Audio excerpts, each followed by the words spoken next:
सबको जय भीम। ऋतु, मुझे बहुत वक्त लग गया यहाँ आने में। घर में एक क्रिटिकल मेडिकल कंडीशन था, उसमें उलझा हुआ था, आपको बताया। बाद में पार्लियामेंट क्रिटिकल मेडिकल कंडीशन में चला गया और अब तो मेरा विश्वविद्यालय भी क्रिटिकल मेडिकल कंडीशन। एक सवाल पार्लियामेंट में पूछा है डिस्प्लेसमेंट के बारे में।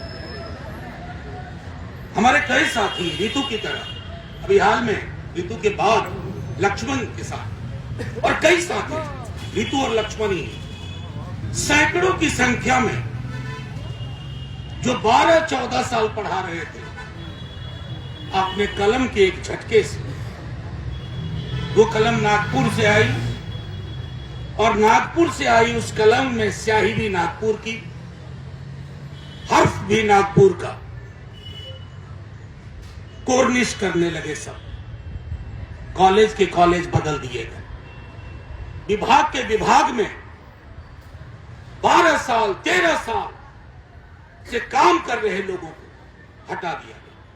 ऋतु ने बहुत दर्द के साथ बताया, अगर किसी की उम्र 51 साल है, 38 की उम्र से पढ़ा रहा, उसके पास विकल्प क्या बचा? अब वो क्या करेगा? और खास तौर पर ये उत्पीड़न दलित और पिछड़ों के साथ ज्यादा हो रहा है। मैं दुख के साथ ये कह रहा हूं, यहां हमारे पुलिस के भी साथी हैं। ऋतु आपकी भी बहन हो सकती है, बेटी हो सकती है, ध्यान रखना। कोई महफूज नहीं है इस देश में। अब जिनके पास नागपुर वाली घंटी नहीं है वो सुरक्षित नहीं है। किसी को नौकरी से निकाला जाएगा, किसी पे यूएपीए लगाया जाएगा। तो अब ये लड़ाई ऋतु के बहाने बड़ी लड़ाई सोची यार, ये माध्यम बन गई है। मैं खुद इस विश्वविद्यालय का हूं, इतना लंबा मैंने पूछा कि रात को कैसे मैनेज करती हो।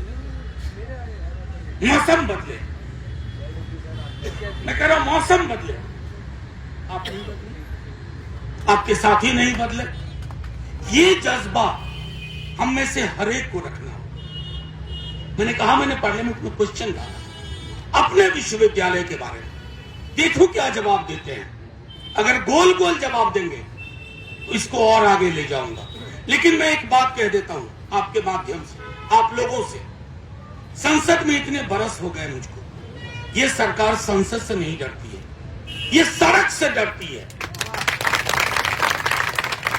एससी एसटी एक्ट पे अगर सड़कों पे बवाल ना मचा होता तो ये सरकार कान में रुई डाल के सो रही है। सड़क पे बवाल मचा तो वापस लिया, सड़क पे बवाल मचा तो किसान आंदोलन पे कहा हम इसको वापस लेते हैं। संसद को तो बुलडोज कर दिया था इन्होंने। ये कुछ नहीं समझते हैं संसद को। संसद इसके लिए मोहर लगाने की चीज हो गई है इनकी। अभी आपको एक घटना बताऊं, हाल में पेरियार की, हमारे द्रविड़ पुण्यत्र करगम के एक साथी ने पेरियार का एक उदाहरण दिया और उस पर बवेला मच गई, हंगामा मचा दिया।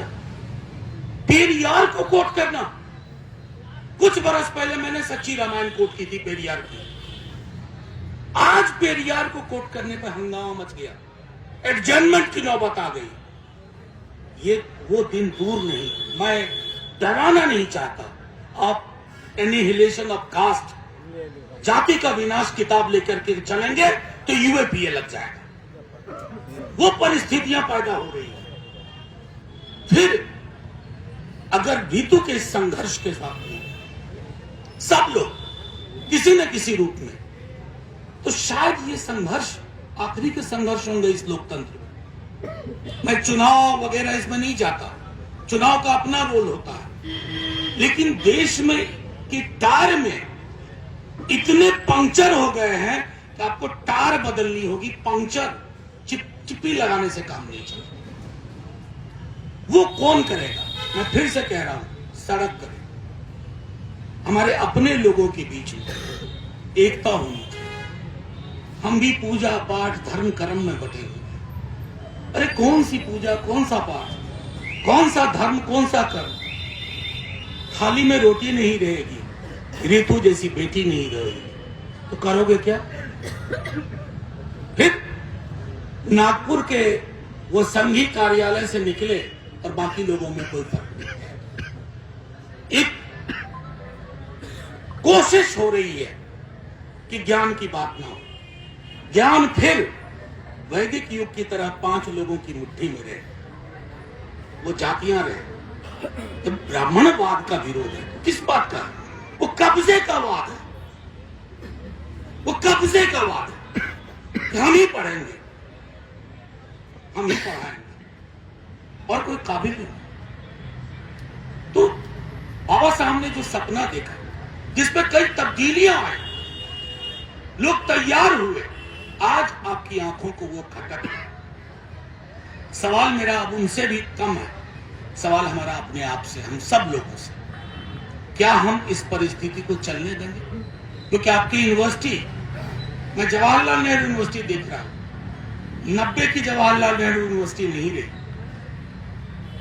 मैं अपने विश्वविद्यालय को देख रहा हूं, मेरा विश्वविद्यालय, कितनी चीजें हुई, अच्छे वाइस चांसलर थे, बुरे थे, कुछ भी था, हमें प्रोटेस्ट करने से नहीं रोक सकता। मैं अपने स्टूडेंट्स को लेकर के, जब मैं टीचर था, मैंने माल रोड जाम कर दिया था, कुछ मुद्दे थे। अब वैसी चीजें कल्पना में नहीं है, ये हमने खो जाने दिया। तो मैं सिर्फ इतना कहूंगा कि ये लड़ाई लंबी है, ये संकीर्णताओं में ले जाने के खिलाफ की लड़ाई है, कि पुरानी व्यवस्था बहाल होगी उसके खिलाफ की लड़ाई है। और वो व्यवस्था क्या थी? शिक्षा सिर्फ कुछ लोगों तक है। अभी मैं क्लास ले रहा था, मैंने आरुणि की कहानी सुना है। मेरे बिहार में 4वीं 5वीं में एक कहानी थी आरुणि की। वो गुरुकुल में पढ़ते थे, सारे ब्राह्मणी टीचर भी और ब्राह्मणी स्टूडेंट होते थे। उनका काम था शिक्षक का सिर्फ पढ़ना पढ़ाना नहीं, शिक्षक का खेती बाड़ी भी देखना, उनका किचन भी संभालना। उस कहानी में हुआ ये कि एक दिन बहुत बारिश हो गई, सारे छात्र खेत से आ गए, एक ये नहीं आया। तो शिक्षक जब बारिश रुके तो पूछा कि आरुणि कहाँ? तो बताया कि आरुणि नहीं मिल रहा। तो खेत में गए तो देखा कि आरुणि मेड़ पे लेटे हुए हैं। तो गुरुजी ने पूछा, काहे भाई, काहे लेटे हो? तो गुरुजी, आप ही ने कहा था कि पानी इस मेड़ से इधर से उधर ना जाए। तो आज्ञाकारी छात्र थे। मैं आज अपने स्टूडेंट से मैंने पूछा कि ये कहानी मुझे क्यों पढ़ाई गई थी? कोई कुछ बोला, कोई कुछ। मैंने कहा ये कहानी मुझे पढ़ाई गई थी कि इस व्यवस्था को बरकरार रखो। आरुणि एक आज्ञाकारी ब्राह्मण छात्र, एक ब्राह्मण गुरु के, इतना भी आज्ञाकारी नहीं बनना है। और अगर दुनिया में सब आज्ञाकारी होते ना, सुकरात से लेके पेरियार, अंबेडकर, तो दुनिया आज यहां तक नहीं पहुंचती। मैं सिर्फ इतना कहूंगा रितु, लड़ाई, मेरे पास कुछ जवाब नहीं है कि लड़ाई कब तक चलेगी, लेकिन ये जब तक चलेगी हम आपके साथ,